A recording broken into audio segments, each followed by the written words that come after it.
Oh. Hello, everyone. Can you hear us? Good morning.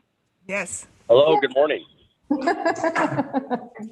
All right, we have today, welcome to Coffee with the Counselors. I'm Nancy McCarthy, and this is Robin over here. Hello. And let me just read the folks we have. Betty Guerin. Rick Hudson is on with us. Rick is our emergency manager. Diane Amos. Good morning. Hello, Rick. Dale Mosby. Looks like Jan is here with us, Jan Siebert-Warman. And I'm not sure who else. Joyce Lincoln? Joyce. Can you hear me, Nancy? Hi. I can hear you just fine. And Betsy's with us. Betsy, yay. So we have all kinds of people today. All right. So who wants to go first? Anybody have any concerns or questions, or should we do some catching up? How about Rick? Rick, can you tell us a little bit about where we are in the emergency situation? Yes, can you guys hear me? Yep, just fine. Okay. Yeah, I can give you guys a quick briefing. So just to give you guys an update on COVID and the vaccines and some other things that are going on right now.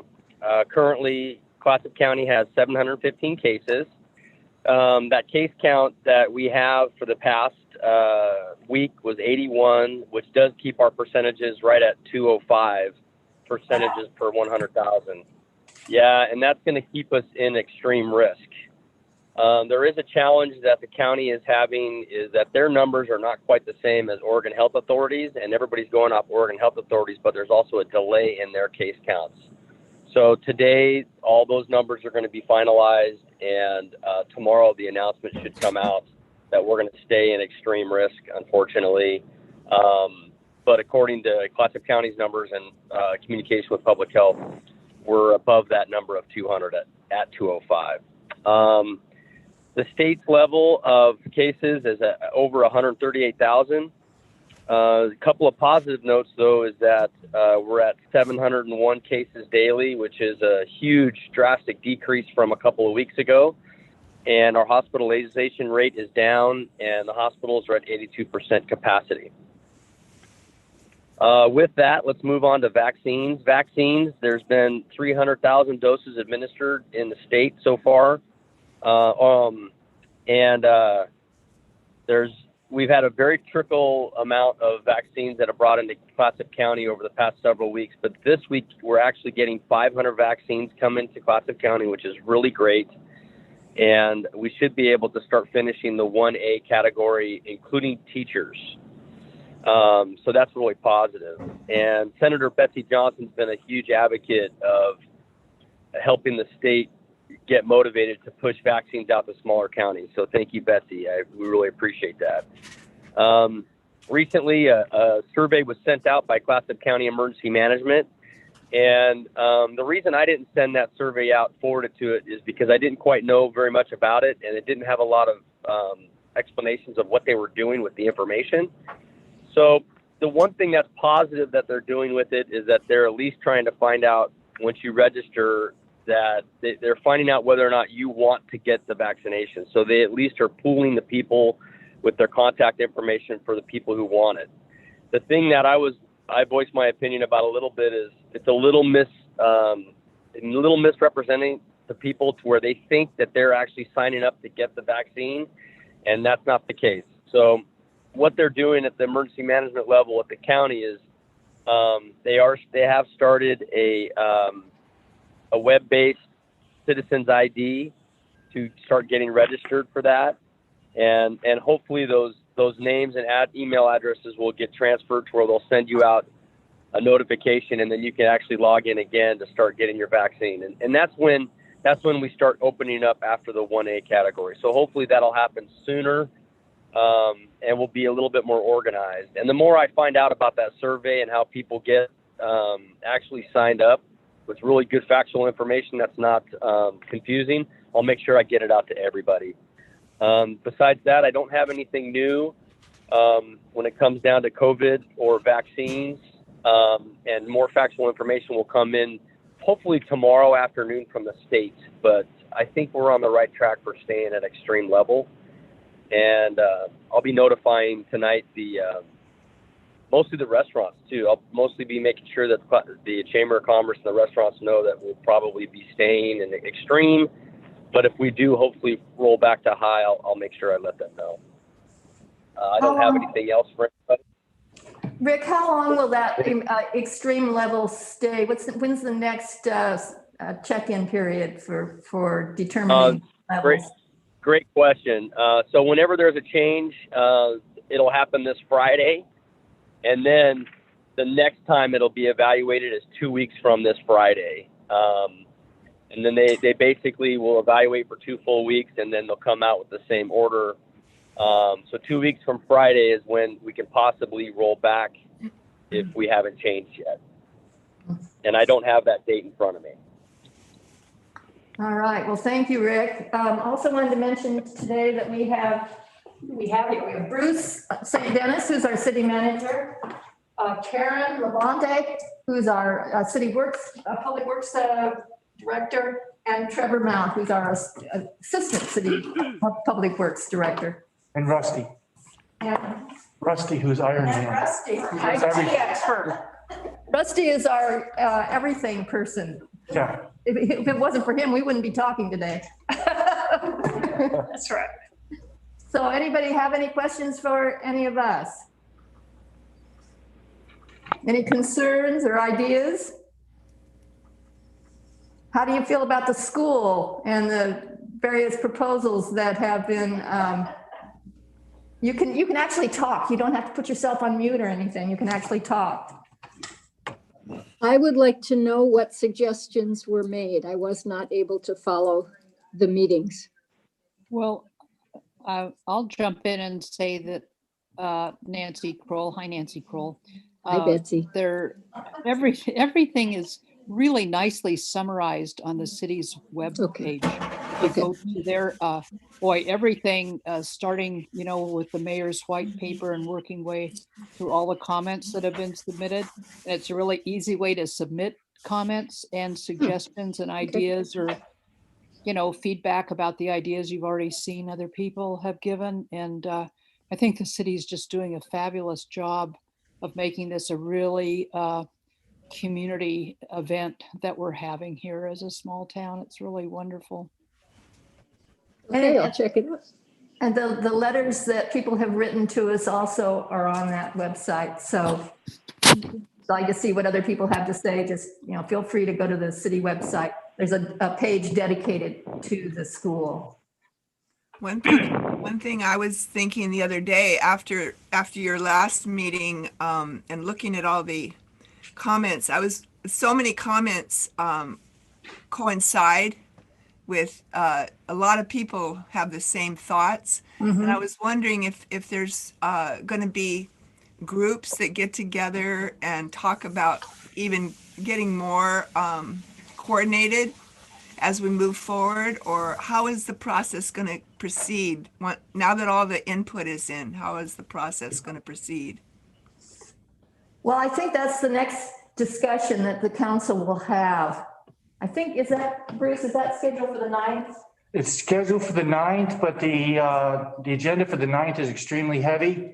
So I'm going to send an email to council today asking if we can have that on the 2nd. Actually, I think that would be good. Mm-hmm.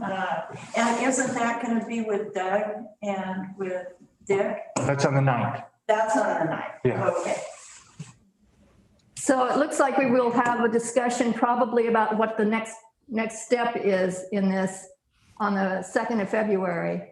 And on the 9th of February, Doug Doer and Dick Bash will be discussing, what would you say, Bruce, the Native American aspect of this? Yeah, they're going to be talking about what they would like to see. They've spoken once and they talked about the significance of the site, but this time they're going to be talking about what the tribe would like to see as we develop. Great. I would like to mention, if anybody hasn't seen the the Doug Durer presentation. It was on the first meeting on the 14th of December. It was spectacular. So I highly recommend that if anybody has missed that. And these are all recorded and on YouTube, right? Yeah, right. They're on YouTube. But you just go to our website and we'll send you to YouTube. It's easy. It's really great. Yeah. I All right, guess, do I need to actually put in a written comment to emphasize my concern? Oh, I don't know if it's a concern, my support of supporting the mural that's in the breezeway. And I've brought it up, out loud, but I haven't written it down. Is that something that needs to be written down to be considered? I think it would help. It would probably help. It would remind us. Yeah. Okay. Yeah. Yes, please. And Betsy, that's also something that if they see it, somebody can, join that. So it might be, people might not be thinking about it, but when you put it on there, they will. Okay, thank you. That's a good point. Yeah. All right. Anybody else have any questions or concerns? Can I make a comment? This is Sure. Joyce Lincoln. Hi, Joyce. Good morning. Yesterday, the business section of the Oregonian said, pedestrians vanish from downtown. So you get the feeling of where that article is going. And they also mentioned that in the last year, 10 million jobs nationwide have vanished, and that 1 in 6 small businesses has shut down. And we know that the restaurant industry especially has been utterly, brutally decimated.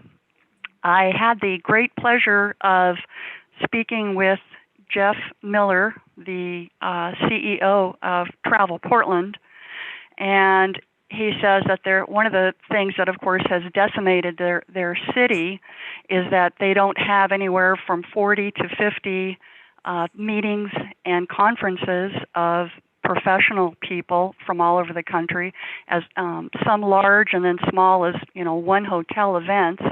And of course, I'm sure Seattle can say the same thing. So my first question, just to, I guess, back up a little bit, is when I look at a project like a gathering place, I want to see it serve our entire community, and we all have such wonderful ideas because we love this place. How are we going to fund the upkeep and things over the years? And one way to do that would be to entice those displaced business travelers and their partners to our town. And we certainly have enough vacation rentals and all kinds of places for people to stay. We also have some incredible offerings for those people, which I've learned through kind of poking around on the internet. The way to attract business people is yoga.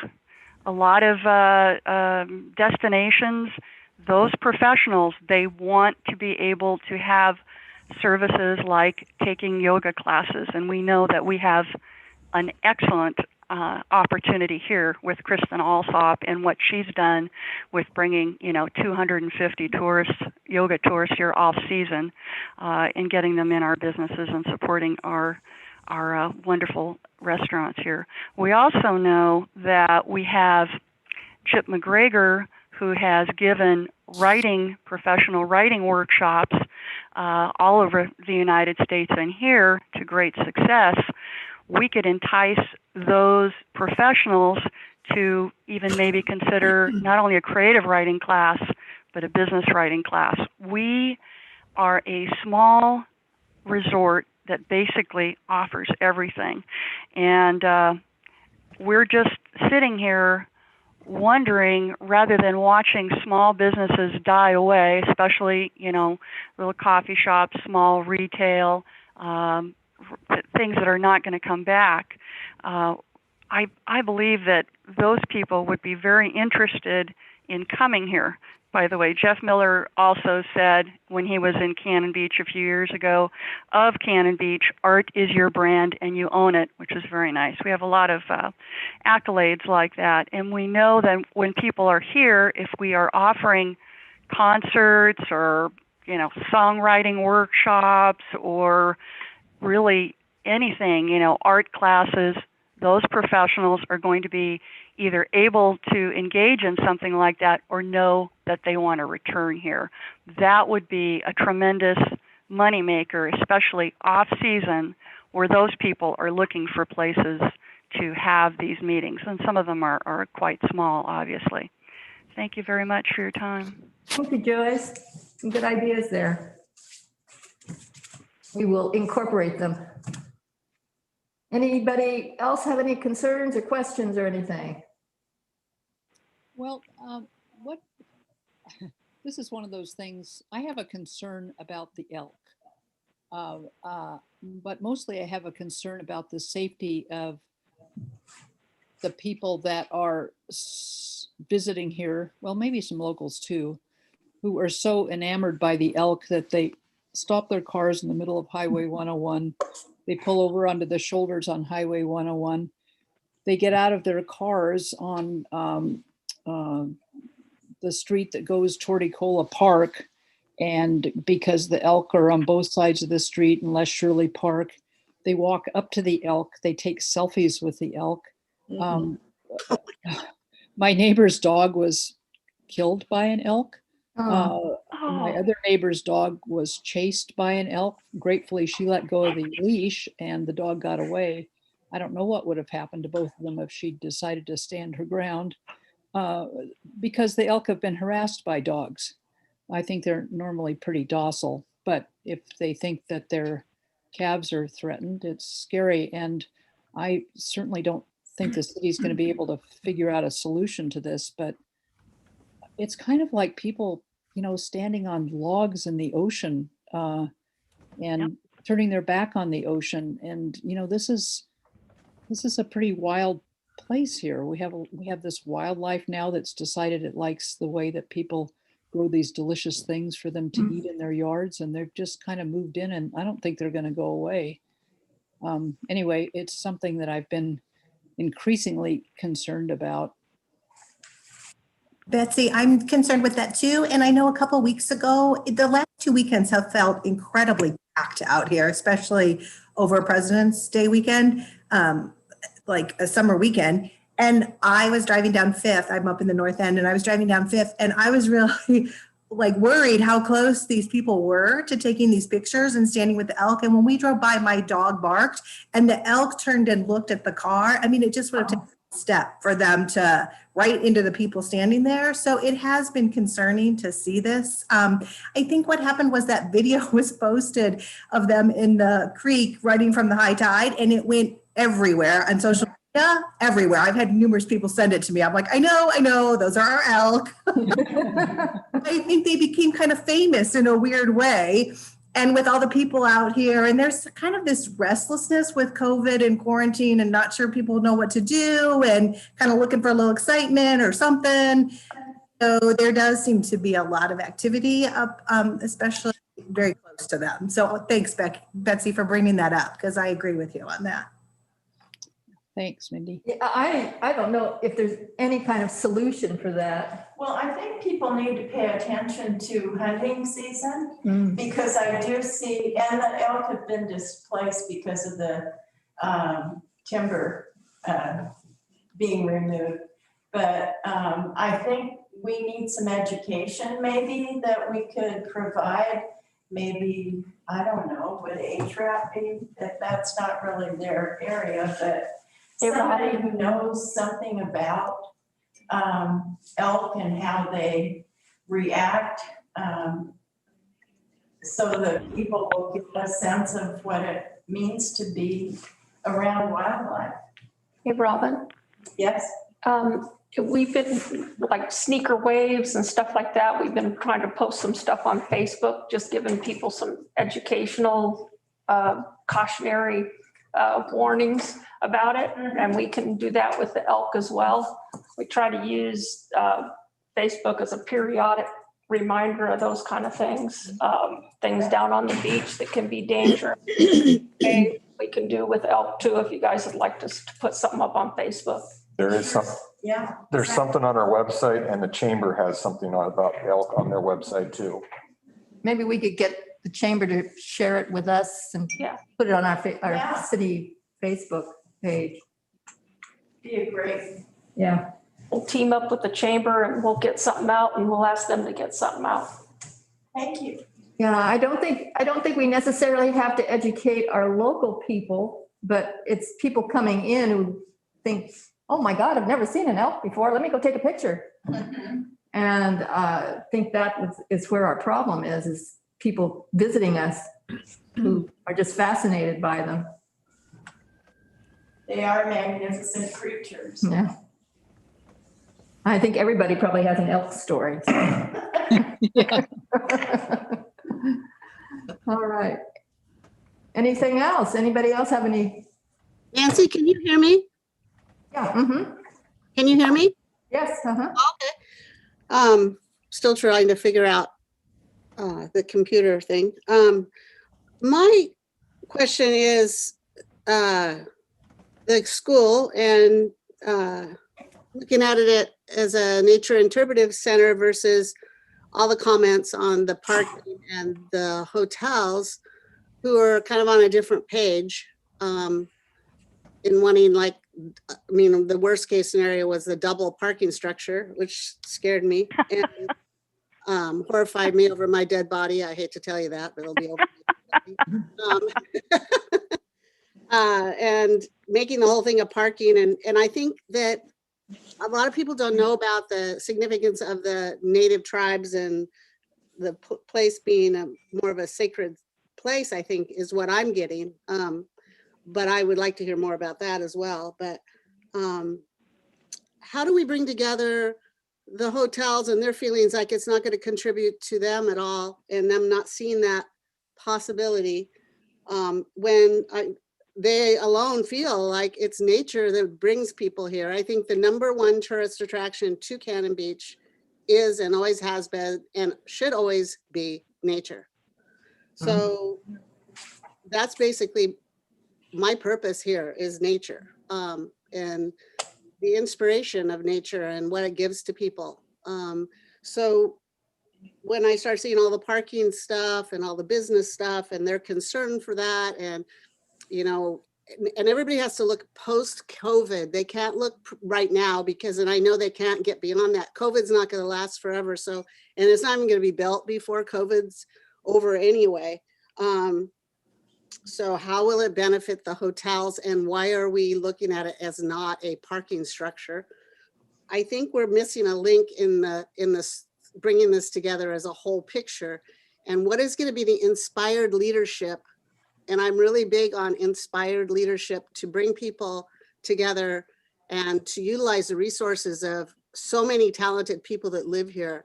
And, you know, many of them offer to volunteer or whatever. And somebody has to bring all of that together to create a cohesive, and I don't have a cohesive picture with all the parties involved. Well, I think that will probably be part of the discussion on the 2nd or whenever we do discuss the process of it and where we go from here. But I you know, in terms of how it helps the businesses, even if we had a nature center as part of the, and I'm not saying this is going to happen, but if we had a nature center as part of the complex there, it doesn't mean we can't have other things as well in that facility. But having a nature center there is going to attract visitors who are going to use the other businesses that we have. So I can see a kind of a win-win situation in that respect. It doesn't have to necessarily be for one purpose only. It can be a multi-use facility for both the community and the visitors. At least that's the way I see it.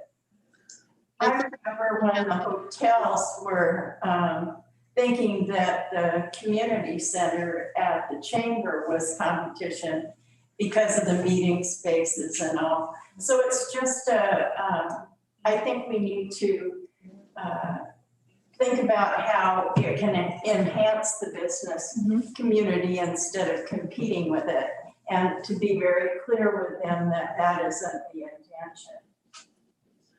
Right, I go to the 8 a.m. meetings on Wednesday and I really want to tell them how it will benefit them.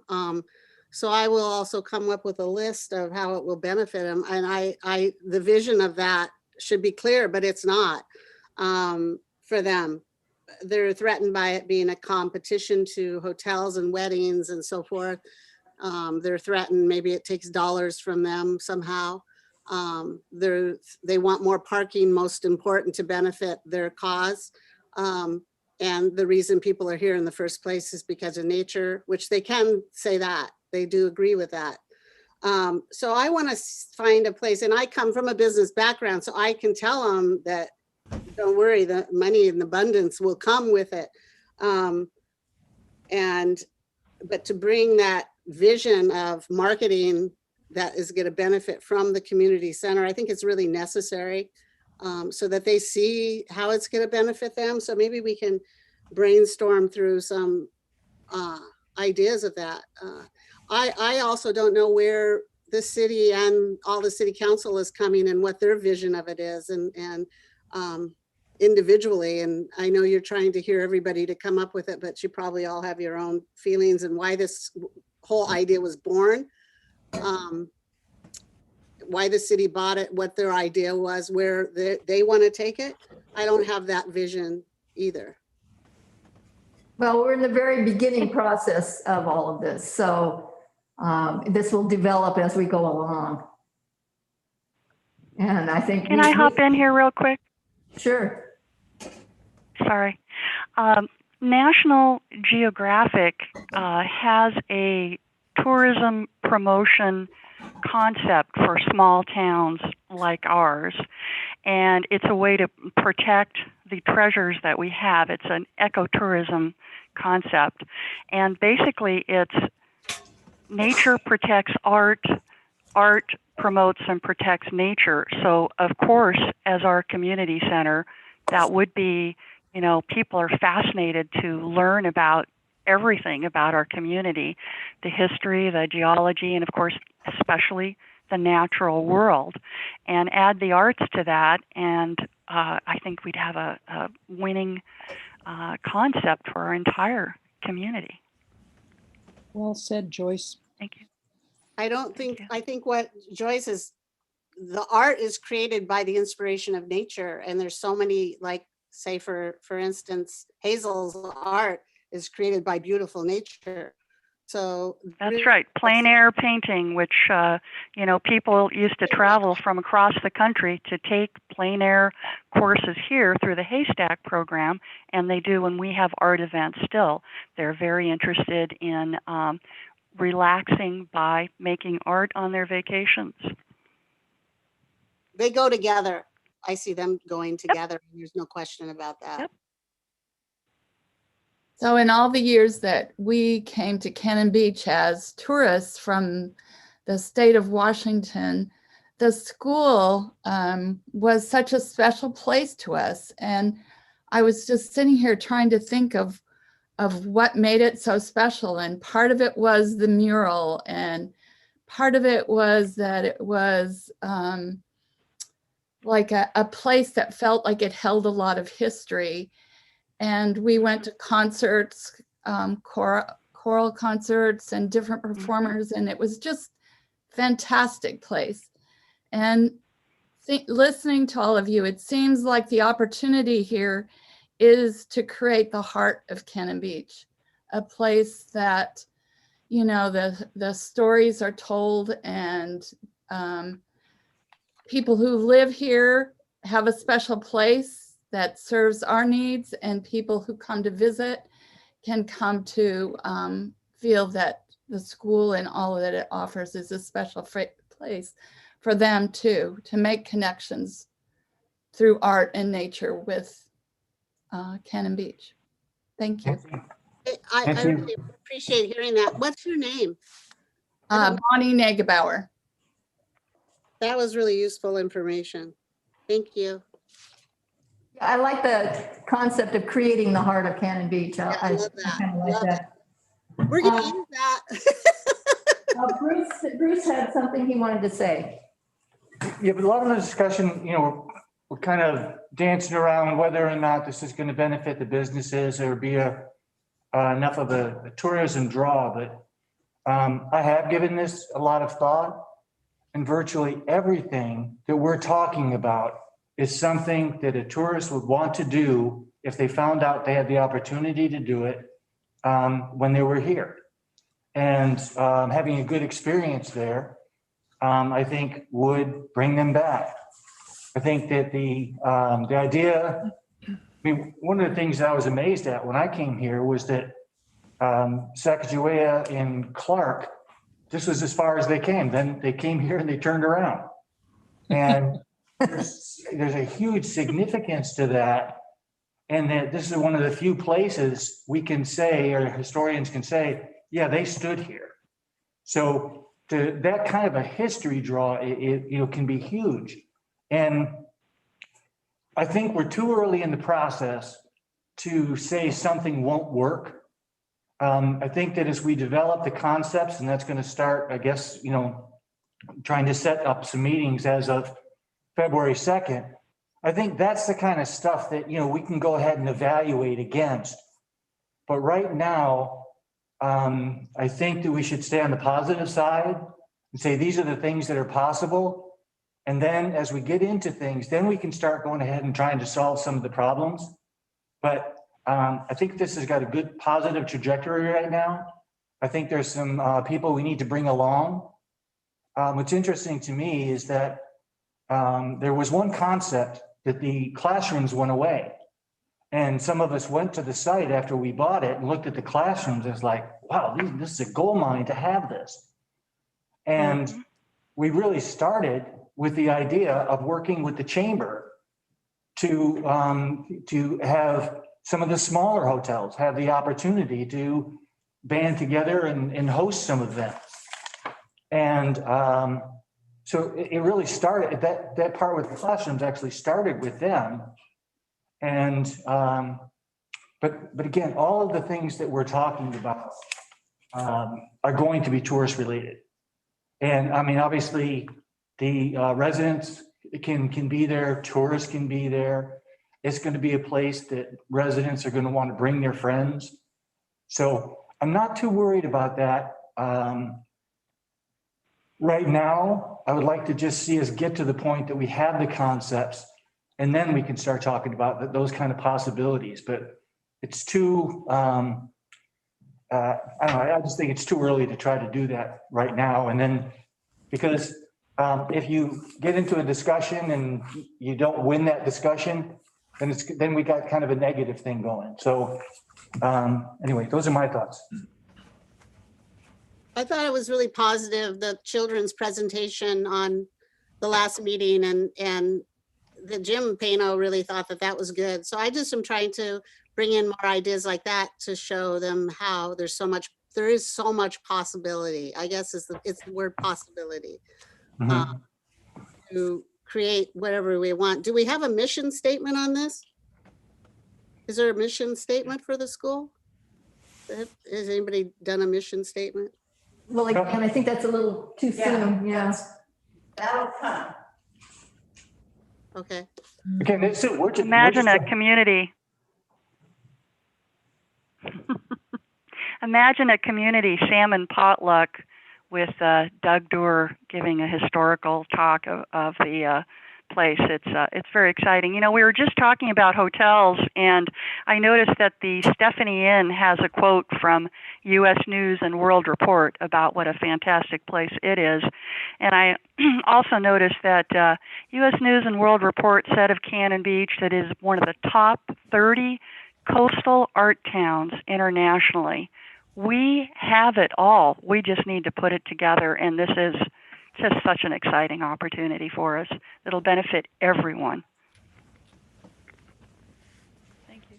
I think that the businesses need to hear about more of the American Indian input, so that'll be really good if they're on the meeting for that. I think that would be really the tribal connection. I don't know if they know all about that or have heard all about that. So I would really think it'd be really valuable if maybe Doug Doerr and Dick Bash spoke to the business community. So Well, if there's some reason why the business community can't tune in to the meeting and listen to them at the city council meeting. No, it's open to anybody, so they should be able to do that. They're all recorded. Yeah.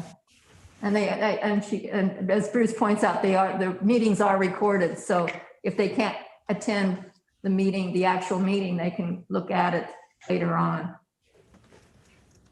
So, all right. Who haven't we heard from today? Anybody want to talk about anything else or continue with the conversation? Diane? Yes.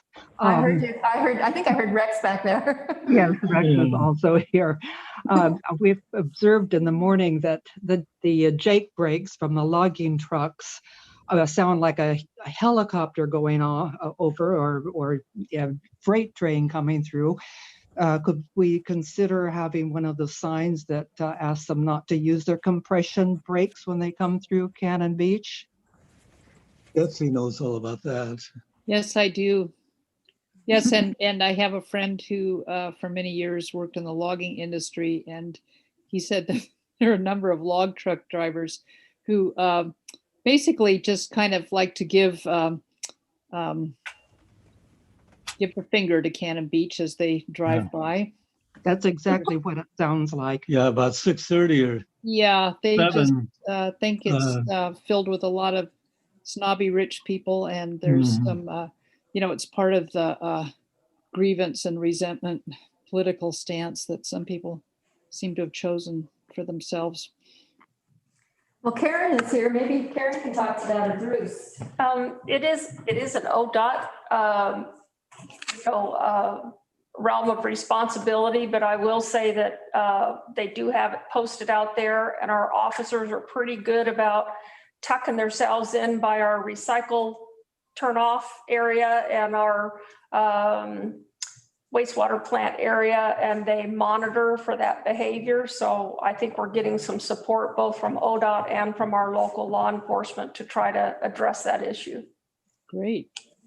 Yeah, I've really heard it a lot lately myself, and I'm thinking, I'm not that close to the highway. I just can't imagine what it would be for people that are very close. Well, I think everybody that lives on the north side, we're sort of in an amphitheater set up here, with the way the hills are. And when the north entrance got remodeled and they forgot about, the angle of repose and had to go back and cover that whole hillside with huge rocks, it just exacerbated the noise problem, in my opinion. It is very loud. Nancy and Robin, could I give you an update on pickleball? What's that? So can I give you an update on pickleball? Yes, Karen will give us an update on the pickleball conversation that we had at the last coffee with the counselors. We've had overwhelming response to the Facebook post asking for public input.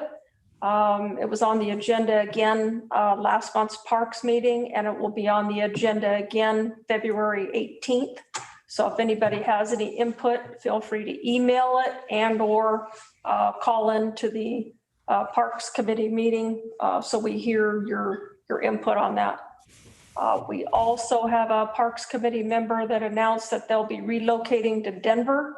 And so we will have a vacancy. So I'm going to recruit this crowd on this call as potential candidates to come join our Parks Committee team and get involved in a volunteer opportunity. I've got all your names down as willing participants of volunteers. It's a wonderful committee. I think anyone would be lucky to be able to be on it. And Robin should know she becomes It's a great committee, and they work on a lot of fun stuff. And so, yeah, we'd love to see somebody come fill that vacancy. You tell me what pickleball is? I didn't hear. What's pickleball? Pickleball is kind of another form of tennis, and that might upset the official tennis players, but I didn't know what it was either. I had to actually Google it, and I ended up talking to the gentleman who lives in the Pacific Northwest that is involved in the Olympics pickleball Association. And so he's given me kind of an overview of what it is. It's a short-handled paddle. You can use a tennis court net, although it's not a regulation height. It's about a 2-inch difference of the net, but there are some people that actually do it. But the official pickleball setup is a little bit smaller than your official tennis court net. We've got some drawings on the committee packet at the Parks Committee so they could view what a pickleball court looks like and how you can convert or adapt an existing tennis court to be able to play pickleball. You might have seen some of the folks locally that have some pickleball groups. They've used the frog painter's tape to put the striping down and be able to play on our current courts. And they adapt it temporarily and pull the tape up when they're done. But it's another form of tennis, chasing a ball with a short-handled paddle. Let me put it that way. It's a lot of fun. And not as far to run, maybe? Yeah, it depends. Depends on how good you are as to how far you have to chase that ball. So I don't see a problem with that at the school, right? Because there's a gym, so there's no issue there, right? Yes. There's lots of discussion around that in the Parks Committee. So join us in the next meeting and you'll be able to hear some input on that. Yeah, because there's volleyball, ping pong ball, tennis, pickleball. All of those are in that big gym. I don't know if there's a problem. So yeah, I'd like to know if there is a problem. Yeah. When does the Parks Committee meet? What's the time, the day of the week? February 18th at 9:00, and that is on our website in the same location that you find this meeting information. Rusty's got them all in the same spot, so you can just click on it and see all the list of meetings that are coming up. Okay, thank you. You're welcome. Can I ask a quick one? Sure. Is there something like a coffee with the Parks Commission so that there can be a less formal discussion than there is in the actual meeting where you have 3 minutes and then you can't say anything? Well, you get your public input during the meeting, like all the committee meetings, but you can always send in your more in-depth information, and then they have that in front of them when you have your public input section. Right, I understand, but there's nothing more informal like this.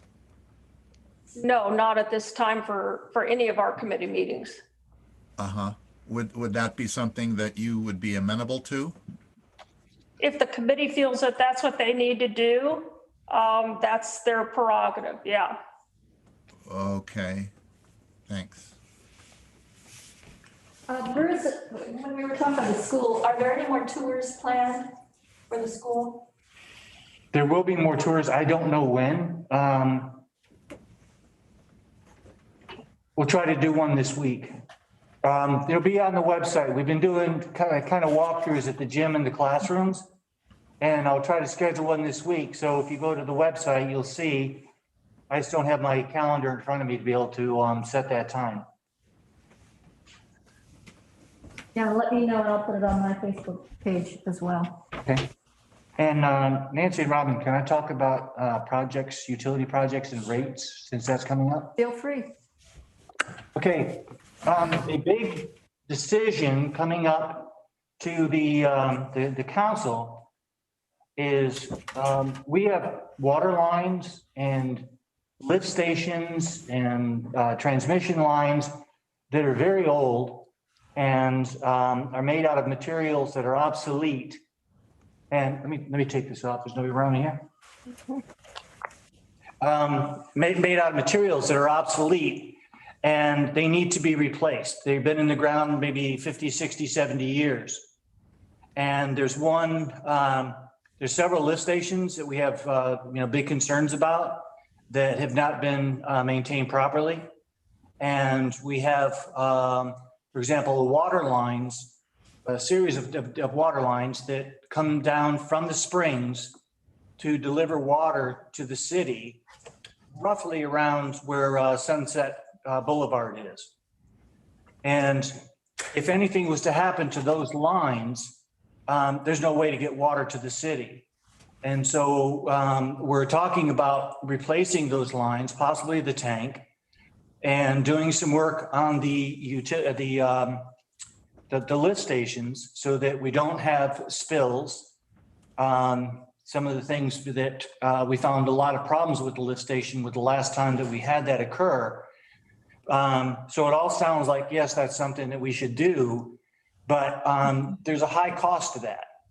And we have not been doing that kind of work, I don't think ever on our lifts in our system. So we're entering a time that we're going to have to be replacing things and doing major repairs. And so what you've got is, the desire to do the projects versus the cost of doing the projects, because that will be passed on in your rates. And so on February 4th, the council is going to be continuing that discussion. And I think that it's a pretty big step. I mean, we're at a kind of a turning point in the life of the utilities. And I think everybody wants to make sure that they're in good shape, but it's going to cost. So that's what is facing the council. And that discussion will occur on February 4th. And I'm sorry, I don't know what time. It's probably 5:30, 6 o'clock. Yeah, it'll be at 6 o'clock on February 4th. So that's an important one for everybody. And I'll be happy to answer any questions. How many people live in Cannon Beach? And how many are second home versus living here? Let me talk about that. We have a population of 1,700, roughly 1,700. But there's something that's called the effective population. And so you've got the people that live here in the houses, and then you've got the people that are here. And so those 1,700 people live in about 720 houses. Then we have second homeowners. That's 760 houses. So we have more people that when those are full, that we actually double the population just with that. We have 264 short-term rentals. And then on top of that, we have 1,000 hotel rooms. So when we're talking about what how many people are here, it's, my thought is that we need to be thinking that the effective population is much higher and make our decisions based on that so that we can keep this place feeling like it's a small place. But if we try to treat it like it's a small place when it's larger than what our the 1,700 would indicate, I think that can make us less effective in my mind. But that's kind of how, and then you've got all the people that come over here for the day. So when the utilities come out of what taxes or? No, they have their own fund.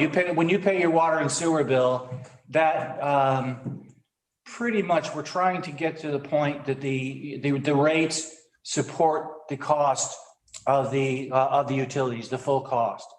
We have some components that come out of general fund. One of them is a bond, but we're close to paying that bond off. But and we can look at all kinds of options. We know if we decide to move forward with the projects. But generally those are called enterprise funds, and so they're run like a business. And so because the enterprise funds are heavily supported by finance, they pay for part of the finance budget, those kind of things. So it's a business operation. I was wondering how, since there's 1,000 hotel rooms, couldn't the tourists help pay for this project? They do in the utility bills that they pay, or I'm sorry, the utility bills that the lodging people pay. So they're paying based on the use, just as you are charged by the use. Okay. So do they get when we're voting on this, are they going to be able to deny this project? No, it'll be decided only by the council, Okay, but they will be listening to everybody's input on it. okay. This is one of those less fun things that costs money. I didn't mean to be a downer after all the enthusiasm for Cannon Beach Elementary. He's the wet blanket at the end of the. Yeah. No, it's our water. It's our water. It's like super important. There's no question. Just do it. Yeah. You have to just do it. Rose, can you hear me? Yes, Jan. This is Jan. I have a concern about the timing of this. People are having trouble during the pandemic. People are having trouble getting enough food on the table of their families. This is a very strange time, in my view, to be talking about raising our water rates. I understand that, Jan. I think that looking at it from a business standpoint, the federal government is trying to get people to work. And so if you're looking at it strictly from a business standpoint, and people don't like to hear this, but essentially we're a $29 million a year business, and the council is the board of directors of that business. But right now the rates are crazy low. We've done 2 projects. One is putting in the water meters. Another one, we're talking about doing some work at Matanuska lift station. And we are getting 1% for 30 years and 50% principal reduction. So on a $600,000 project, we are paying back $300,000 at 1% over 30 years. So we understand the difficulty, but there's also, from trying to do the best that we can for the city, it makes sense to at least have the discussion now, because this is exactly the kind of thing that we're talking about to get the country, back to whatever is normal. Let me clarify something. When you said the rates are crazy low, you don't mean the water rates, you're talking about interest rates. The interest rates, I'm sorry, yes. The interest rates are, yes, The ability to borrow money. yes, the ability to borrow money. And because, we kind of saw this coming, because that's what happened in the Great Recession. The way that they tried to get things going again, as a matter of fact, I think it goes back to the Depression too, is to get people to work on public works kind of projects. And so Karen wisely jumped ahead and started to get some design done on some things, so that they are actively hoping, they being the federal government and some of the agencies, that we are willing to go ahead and be able to do some of these projects. So Jan brings up an excellent point. And that, there's a lot of things to weigh when we're council's having this discussion. And I do not envy them at all, because it is not an easy decision to make. One thing that we need to remember, one thing that we're in the process of looking at is potential for a loan from the state, which is, as Bruce said, is an extremely low interest rate loan at the moment, and may possibly even be somewhat forgivable some percentage of it forgivable. That's not necessarily going to happen, but it's a possibility. So if part of the loan process is showing that we intend to pay back the loan through our rates, or at least that we have money coming in to be able to pay back that loan. So if we weren't able to get the loan at that low interest rate, we would have to increase the water rates even higher, because we would have to pay for the construction of it. So that is one process that we're looking at. I'm not saying that we're going to do that, but that's a potential.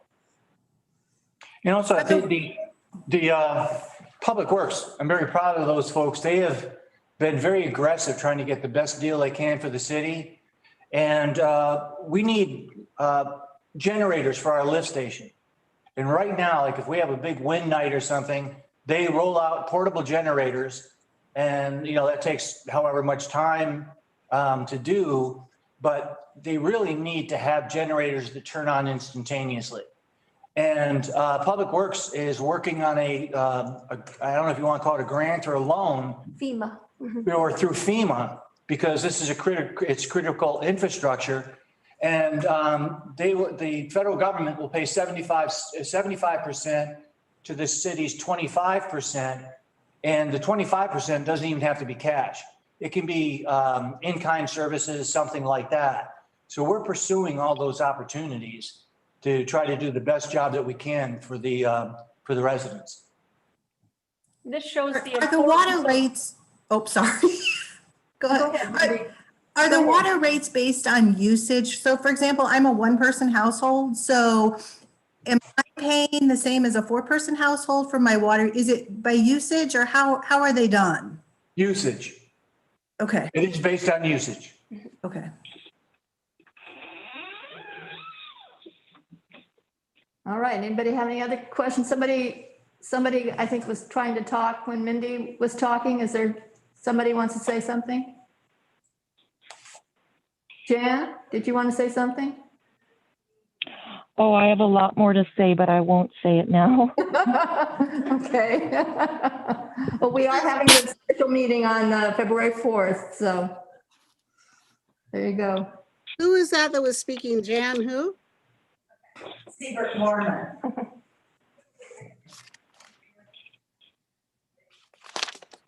All right, anybody else have any other concerns? We have a few more minutes left. One thing I was wondering about, and this is a question for Karen, on the highway, there is that signal where, says about warning for highways. I understand that there's a snowflake that could be used as one of the icons there. And I would think during this time of year, it might be good as a warning for people that might be driving in this cold weather. Do you know if we can get that icon on there? You talking about the electric sign? Yeah, That's on the highway? the one they installed. Right, so ODOT installed that one and the one in Seaside, and the whole point of that was to kind of warn people that when they take the junction and go out the 26, kind of what the conditions are. Yes. So that if chains are required, they don't attempt to go on the highway without chains and know how to put on and stuff like that. We've talked to them about the messaging on that. They've let me know I don't get a vote in what the messaging is. But they have authorized us that if we have the desire to put our own electronic sign, that they will allow us the space to do so. Those signs are pretty costly. So the snowflake would really. Or ice, something. Really quick. The ice is the one that I would be concerned about. I think this morning they had a message on there that said winter conditions, on Highway 26, caution. And so they let people know that it was icy and snowy up at the top. And so, it's kind of a double-edged sword. It does help people that are heading out that way, but it doesn't always help what's happening along 101 per se. Yeah. But there are some signs that Seaside purchased and they put out there, I don't know if you've noticed those, that kind of address the 101 stretch. So they'll say high water or flooding roadway. But yeah, that's about as far as that. It's up to us to get one or let them do what they're doing. I think if their message continues to be effective, I don't see any need for us to spend the money to do it. I have talked to Seaside and asked them if they would partner with us on what they put on their sign relative to the 101 and are concerned about the standing water or when the highway gets closed and stuff like that. And they said, absolutely. They would make sure that they, kind of help and support what we need. But I think the one as far as ODOT, it pretty much addresses the 26 mainly. Okay, thank you. Welcome. All right, last call. It was nice to have Public Works at the Coffee with the Counselors meeting. Thanks for coming, you guys. Yeah. Thank you. Yes, thank you, Karen and Trevor, both for Yeah, both of you. joining us. And I want to say thanks to Rusty again, because I just really, really value anybody that knows computers. I want you to know how much I value your expertise. So I don't think you get enough loving. I love Rusty. Agreed, Deb. People don't realize that. Bruce, everybody, thank you so much. Everybody. Can I throw in one comment? Yeah. Sure. This is Rex. To Bruce, if you bring up, we don't want to over glorify Lewis and Clark here, because we have to remember that they considered any indigenous people as savages. And from Jefferson on down through the voyage of discovery. So I think any emphasis on tourism here should be emphasizing the indigenous people, not Lewis and Clark. And not manifest destiny. Yeah, because this voyage of discovery started the genocide. So Lewis and Clark, if you read any tribal literature, they're not that crazy about Lewis and Clark. Oh, interesting. So Understood, but yeah, it is. Understood, Rex. Go ahead. Oh, no, I understand what you're saying. Okay. And that's all going to have to be sorted out. And we'll be working, I think that Doug will be able to help us a lot with that. Yeah. Good. Absolutely. Yeah. But anyway, I just want to go back to Rusty, because I like to embarrass him. But I would say we respect Rusty about 40% for his computer skills and 60% for his patience with us. Because with his computer skills, if he wasn't patient, we wouldn't be having this conversation. So thank you, Rusty. I can't live without computer people. Okay. So valuable. Okay. Thank you, Rusty. All right, well, we have reached our time. And unless anybody has any burning issue they need to talk about in the next 2 or 3 minutes, I think we are done for the month, and we will come back next month on the 4th Monday again because of holidays. So we will see you on the 4th Monday of next month. And thank you all for joining us.